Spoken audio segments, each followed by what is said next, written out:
¿Qué tal chicos? Sean bienvenidos a un nuevo video aquí en Impacto MMA. En este video vamos a estar viendo la entrevista que le hizo Ariel Helwani de ESPN a Jorge Masvidal camino a UFC 251, en donde habló acerca de las negociaciones con UFC, qué rivales quiere enfrentar en un futuro y sobre su enemistad y rivalidad en contra del actual campeón de las 170 libras Kamaru Usman. Pero importante, antes de comenzar con el video no olvides suscribirte al canal y activar la campana si quieres estar pendiente de todo el nuevo material que estaré subiendo aquí. Además de seguirme en Instagram, me puedes buscar como @ImpactoMMA. Ahí también publico noticias de todo lo que sucede en la UFC. Sin más que decir, comenzamos.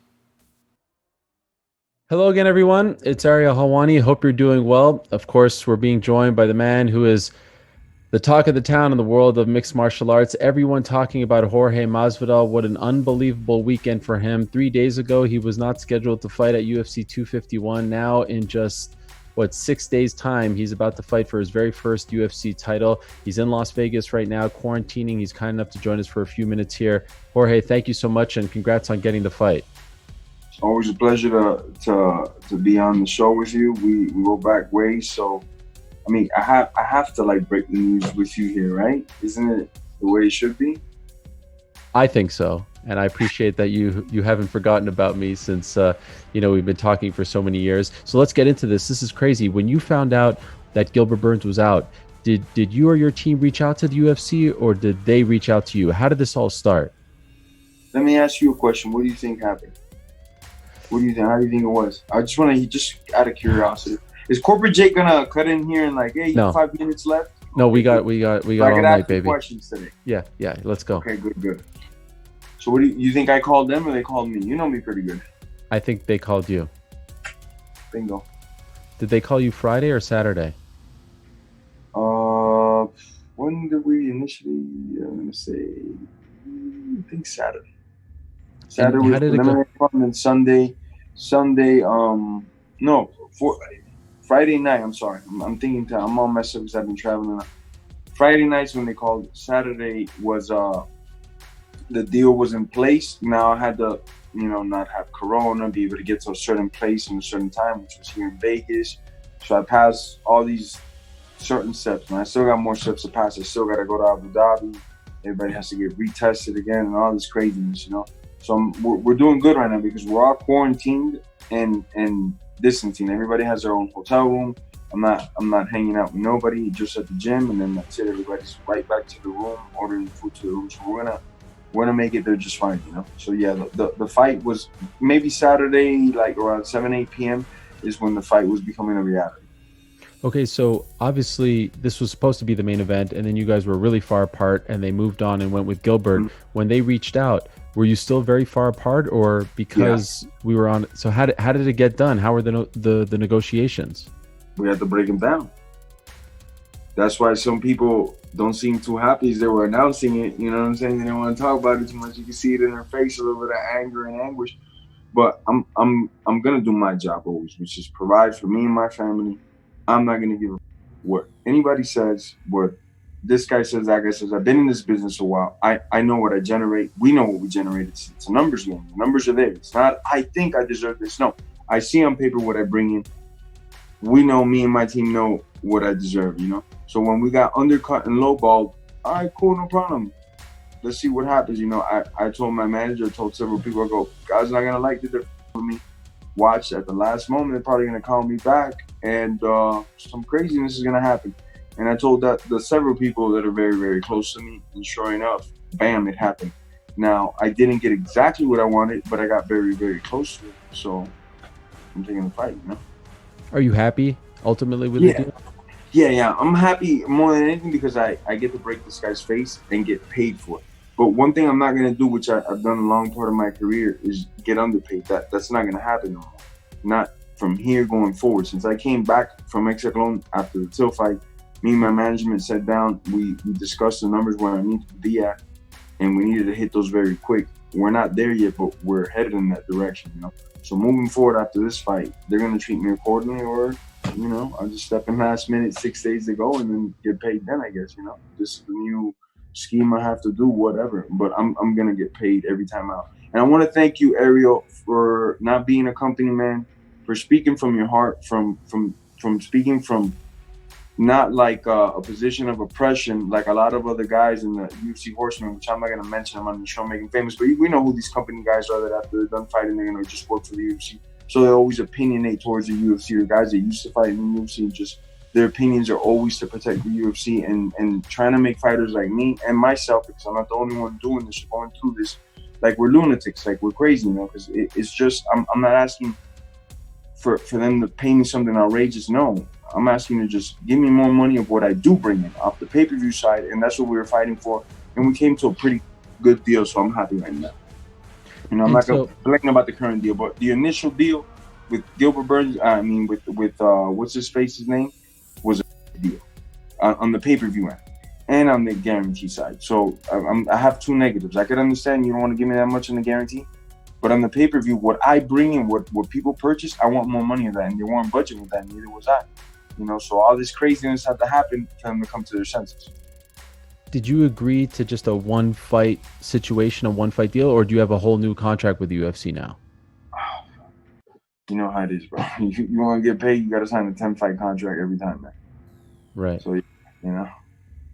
So I'm wondering, because you're one of the first big names in the history of the sport to really talk about the business over the past month. You tweeted a lot about things that you were unhappy with that didn't only pertain to you, but pertain to a lot of other people. And now that this is done and you're fighting for the belt, are you going to stop talking about that stuff, or do you feel like you still have to talk about that now more than ever you have to talk about it? Like, what's your mindset like now?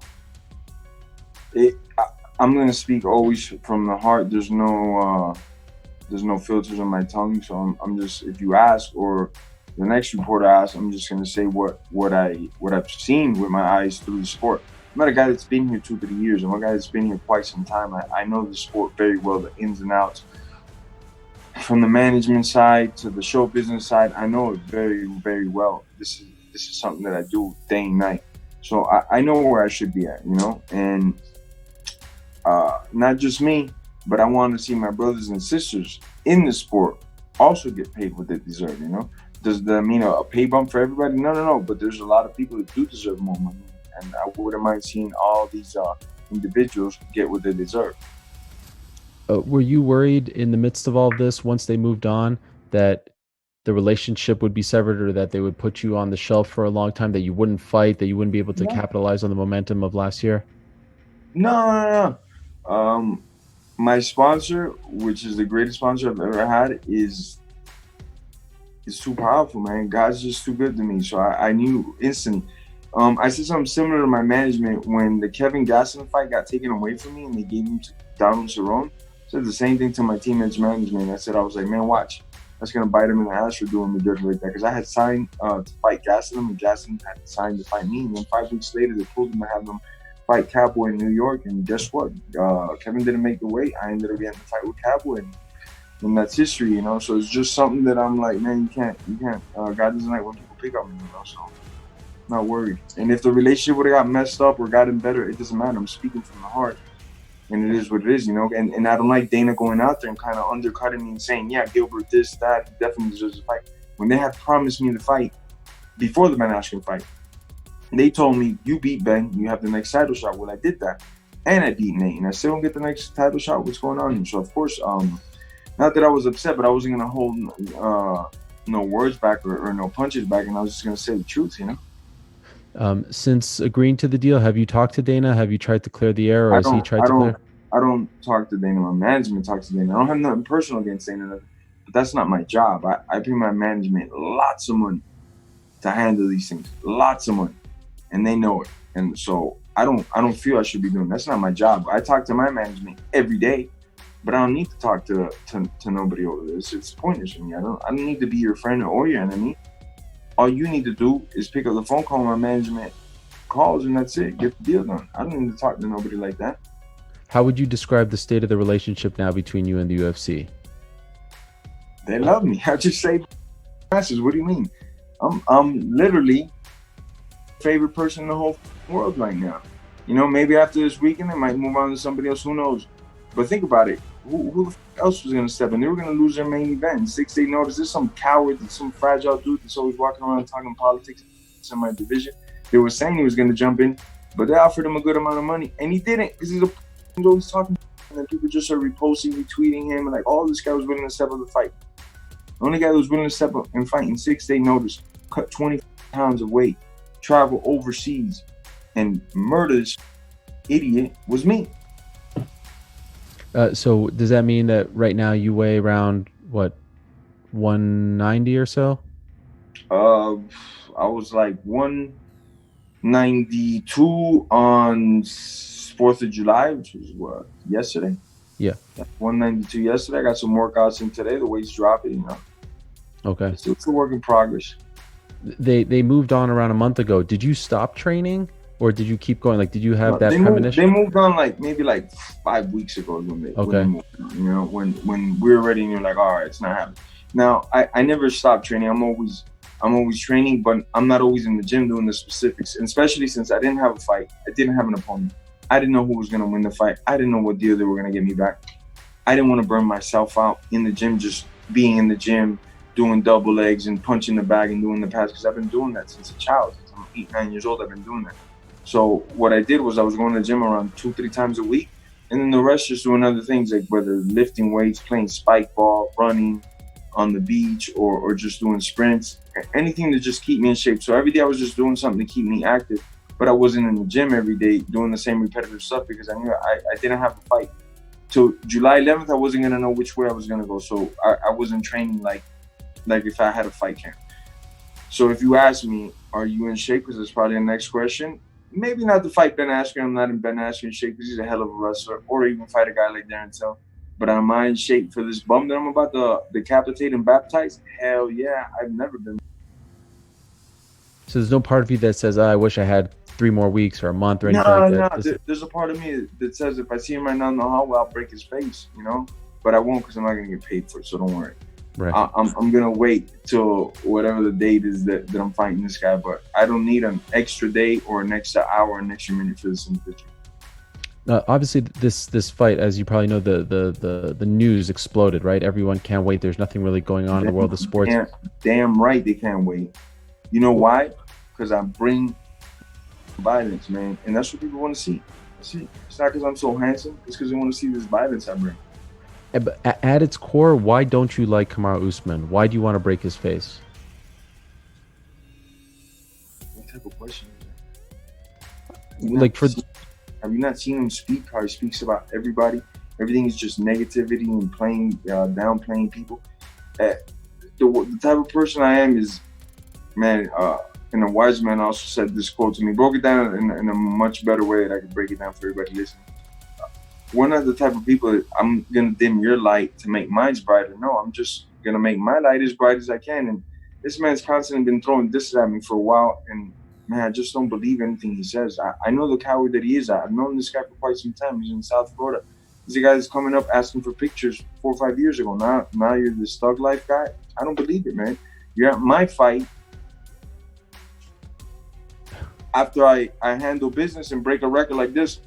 And then when they're asking you questions, you're saying, who is that guy? I don't know who that is. A couple months later, when you're punch drunk already, buddy, what's going on? You're at my fight like this, looking like some porn star. Now you don't know who the I am. You're fake as. And on our given date, I'm gonna get to prove it to the world just how not real you are. You know. Has it occurred to you that exactly 1 year ago Monday, you knocked out Ben Askren, and a year later you're flying to Abu Dhabi for your first UFC title fight? Isn't that amazing? It didn't occur to me till Abraham read the post that you put that up there, and it's an amazing feeling, and it's written out by God. It's not something that I could even make up. You know what I'm saying? It's just that's God's plan. You know. Yeah, and also an amazing thing, like your journey has been very different than most, right? We all know about the story.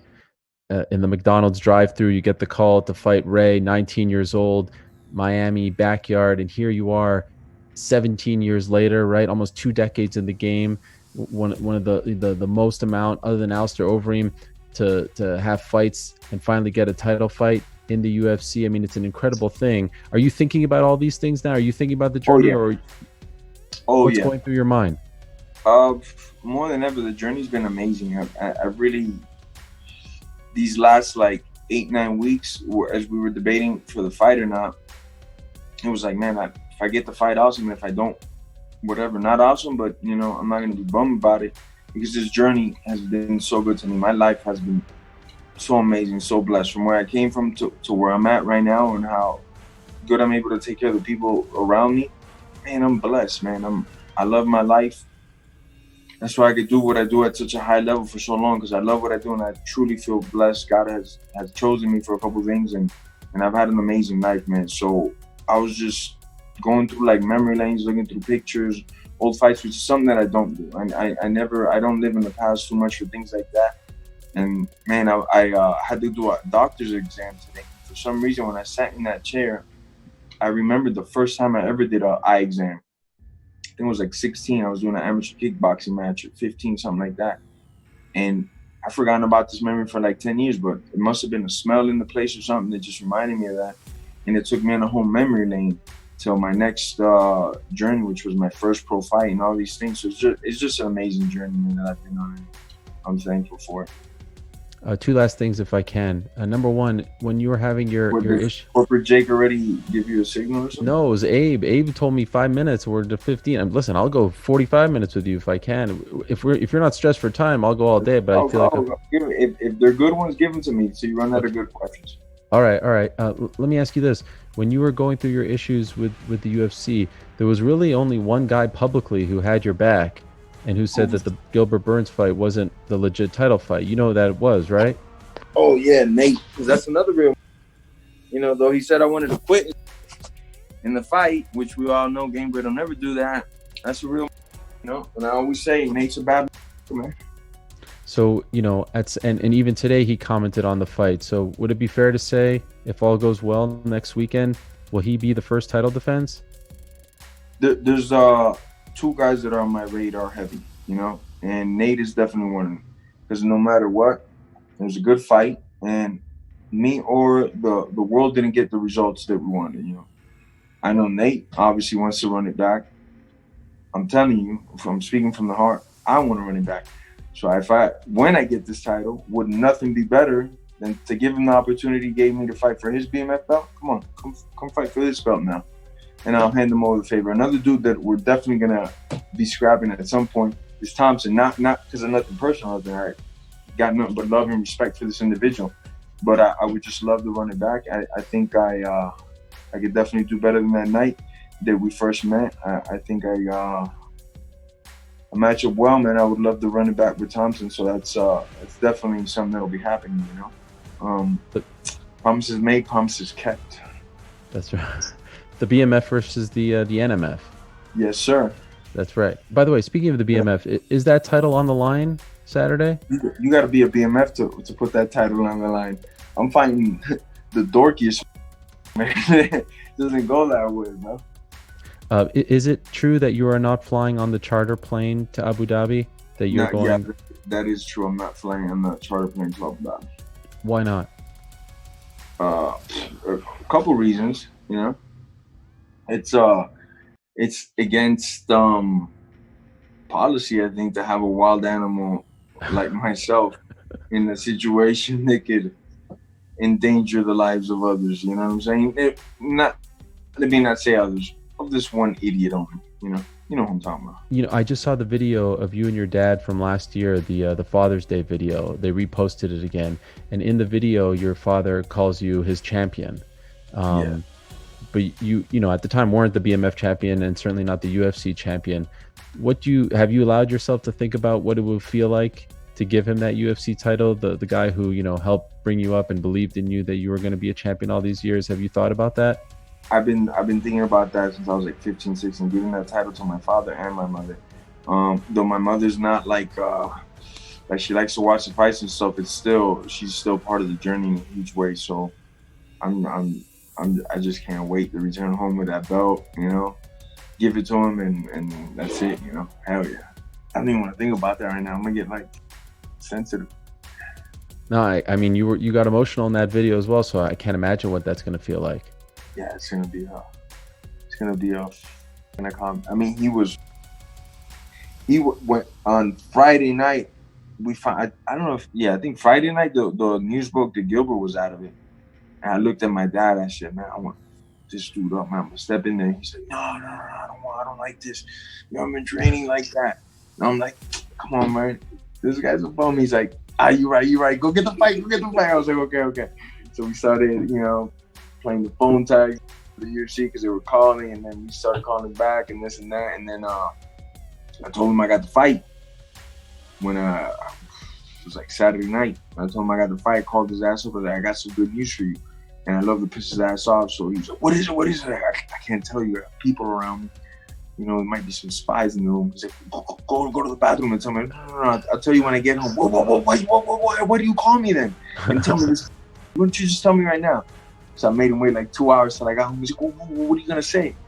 And then I gave him the news and he balling up and going nuts. That's incredible. Yeah. The odds makers have you as a 3-1 underdog. How do you feel about that? It's get paid time, baby. Oh, you know what that means. Your boy's a gambler, and I gamble on myself more than anything other in this world. Shout out to those odd makers. Thank you. I appreciate this payday. Thank you. So you will bet on yourself? Okay. That's a question you didn't. You know that. I didn't know if you like to do it. Maybe a superstitious thing. You know what I mean? I'm superstitious about betting on myself. And just curious, what do you say? Because the big narrative today has been no training camp, no wrestling. He's going to take you down. He's going to grind you, cardio. What do you say to those people who feel like, it's just not a good matchup for Jorge? Tune in and find out. But to those people, let me address something, because I've been getting a lot of like fan mail and like mail. Some of it has been real positive. Some of it is that wishy-washy positive. Like if somebody doesn't like me, and throughout my career they just don't like me, I could agree to disagree, or I could, just because I disagree with you, not have a problem with you. But what I don't like is I've been getting a lot of fans like, man, I thought you were scared of him. I was wrong, bro. I'm back on the game bred train. I'm such a big fan. You were never a fan. You were never nothing to me. Don't need you tuning into this fight or nothing like that, man. To those that don't like me and just generally don't like me, that's different. I'm not a cup of tea for everybody. But those wishy-washy people, you don't send me fan mails telling about you're my fan and stuff, or that I was scared, or that I was being bougie trying to hold out for money. Damn right, I'm trying to get paid. And now people are like, obviously this guy's not scared of him. He's fighting him in 6 days. Never was scared of him. There's not a man that God has created that I've ever been scared of. Why would it be this guy? Has like 2 knockouts on his record. I got more knockouts than this guy has fights. You know what I'm saying? Why would I be scared of this guy? Boy, if people would have told me you're scared of Darren Till or something like that, maybe, but why would I be scared of this guy? So I just can't wait in there. I can't wait to get in and improve it. And as far as the wrestling goes, I love it that they're saying that this guy's a high level grappler, because I have one clear thought of his skill level and how good he is and how good he's not, and I don't think he's gonna match up well with me. And I love it that most of the hard critics, a lot of the hardcores are thinking that he's gonna win, he's gonna walk through me. I love it, because after I beat him, they'll say he was overrated. They'll say the usual propaganda they've been saying, because since I came back, all of a sudden, all my wins at welterweight don't really count. I beat this guy, beat that guy who was undefeated. They're like, yeah, that doesn't really matter. All right, let's see. Let's find out come July. Come July 11th, in just a matter of days. And so how do you see it playing out? Could you give us a preview? How do you see it actually going down?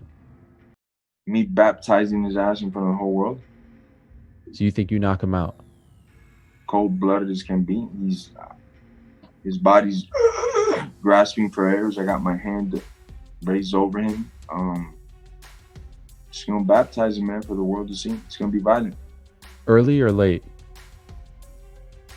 It's gonna start violent. It's gonna end violent. I don't know. First round, 5th round. I don't know, but it's gonna, just like I said in the Nate and Till and the Ashton fight and every fight I've ever been a part of, I'm gonna give it everything I have in my being to leave this guy unconscious and for a long time. Now, I don't like to just touch that little button and then they go to sleep and then they wake up and they're like trying to wrestle with the referee. No. you know me, I like to hold that button down. I want to make sure that when you come back to this world, you're spaced out. You're in an ambulance headed somewhere, and your cornerman got to tell you what happened because you got no recollection of it. And especially with a guy like USMAN, I wouldn't mind if the referee trips on the way to stopping me and I get in a couple extra shots, you know. And so finally, you leave tomorrow, right? You leave Monday? I think so. All right. That's right. What a saga, man. What a saga this has been. It's been unbelievable. Yes, battling the UFC, losing the title fight, getting the title fight back, and it sounds like you're happy. I think they're happy as, I mean, it's just an amazing thing. Oh, they're even happier than me because, you know, they're about to make some good money, you know, make some good numbers. So they're happier than me. I think the pay-per-view is going to do a little better than the original, just given your popularity and what this story has become. So congratulations, Jorge, on getting the fight, my man. Truly very happy for you. Can't wait to see it go down in a matter of days, essentially 5 days from right now. And safe travels over to Abu Dhabi. I'm happy that you passed your first test. You still got a few more to go, but it sounds like, yeah, we're on the path now. So congrats on getting the deal. Good luck the rest of the way, and good luck on Saturday, Jorge. And thanks for doing this, my man. I appreciate it. I know it's been a long day for you, but really appreciate it as always. I don't think I have to ask. I'm pretty sure I'll be a guest in your show Monday with my new belt. And Hey, I can't wait. Now, corporate Jake, not to start with the low. We've had Masvidal here too much already. Just relax. We'll come back on Monday. We'll do the show like usual. You know, the huge man. A little pancakes, a little syrup. You know, like last year. I'll be picking my ass out on Monday because right now I'm like on a super fast, super lose the weight mode. So I'm not eating for a little bit. You know. I hear you. Well, you just got a few more days. Yeah, Enjoy. Good luck. Thank you, Jorge. Thank you, my brother. Que no te dije que suscribiera, no te dije que le dieras like. Te voy a encontrar, maldita sea. Dale subscription right now, my friend. Thank you very much.